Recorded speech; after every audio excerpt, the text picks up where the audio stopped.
Westside Gunn has given us a new project, Peace Flygod, a teaser for his upcoming album, Michelle Records. I'm really happy to be reviewing this. This is probably the first Westside Gunn project that I haven't reviewed the midnight it dropped because I've been doing a lot of traveling, getting ready for my upcoming album release, but I'm really excited about this.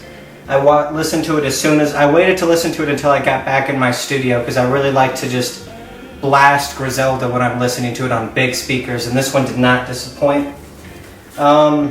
My first impression of this is it's almost like his most, he really leaned into the griminess. He called this a curation instead of a regular album.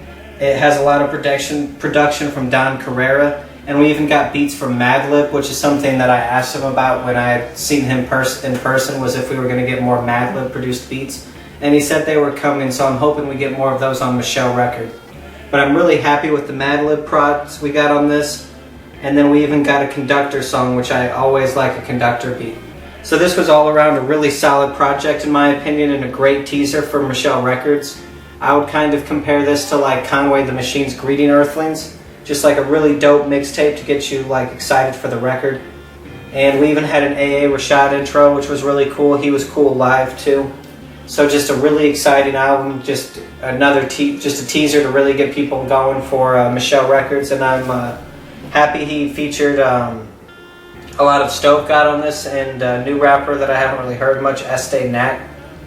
The first 5 songs are produced by Don Carrera, and it has a pretty strong opening. Peace Flygod, AA Rashad doing like another intro, and to Jesus Crack, which is a song named after one of West's friends. It's a really funny concept, just a long like crack house sounding song, and it kind of is like, a lot of people are talking about this as anti-music. I think Westside really likes to lean into art with his projects, and this one is kind of like Dadaism, like art meant to destroy art, but it's like kind of like Public Enemy, but even more like grimy. But at the same time, it also just feels like good street rap, like with this crack drug house vibe. And I really love the warped vocal beats. Knack really delivers. He's not really my favorite, but I do like his flow. I love the Slick Rick like drop in the Jesus Crack in the middle of that. Like I immediately was able to lock into that. That was really cool. The end up in a coffin is a cool line to sample, and then it pitch dropped back into the song. And I really love Westside's verse, nobody loves me like my children and my junkies, and that kind of encapsulates the vibe of this album.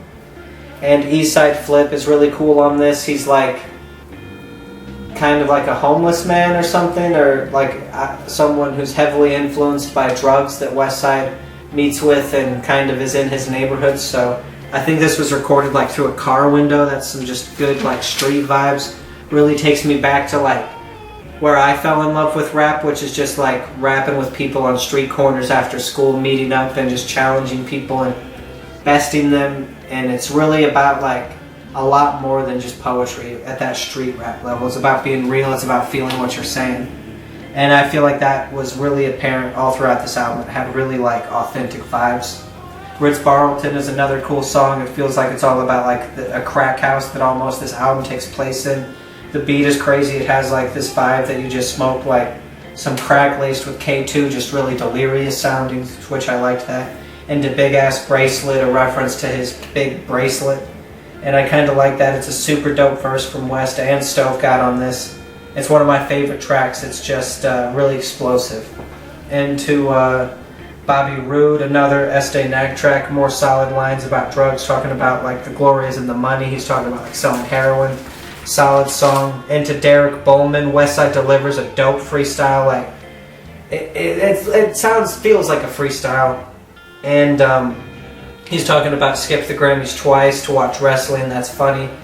Flygod is kind of falling into these same patterns, same rhyme schemes, but it hasn't gotten repetitive yet. And this is the first one that was Madlib produced. I really liked that. And to Horses on Sunset, another Madlib produced beat. And this is like perfect. It's like one of my favorite tracks on the album, but it really just shows like a Madlib beat with Flygod doing the hook and West putting down fire verses is like the dream formula. This is like the 92 Olympics dream team, like Michael Jordan, Larry Bird, Magic Johnson. Like they're going in hard. And I just love the way it outros into like, the beat like has this weird progression into like the sample at the end. That's really cool. Just like that Mad Lib touch. Into Open Praise, another great track. Love the hook where he says love turned to envy because I'm way up, and I really feel this. This is some like poignant street rap right here. Like, the people around you really will become dangerous if you're up from like drug money like that. And this is the last one, produced by Madlib, and it's just everything I wanted from Madlib into like a conductor beat. And this is just super fire, and the synergy between Conductor and Westside is flawless. And to Flip versus Phil, which is a Derringer beat to finish it out, talking about selling coke, just good street rap, what I grew up, you know, enjoying. And this is another Eastside Flip. So really like this, really good teaser album. He says he made this in 2 days, and I'll believe him on that. Really dope. I think you really got to take into account just the explosive, like in the moment encapsulation of this album, and it still fits a theme, which I think is really cool. I'm afraid Stovegoth might be falling into these same patterns of rhyme schemes, but it hasn't gotten old yet. Just hope he keeps it creative and keeps doing different things. But overall, I really liked this album. Can't wait for Michelle Records.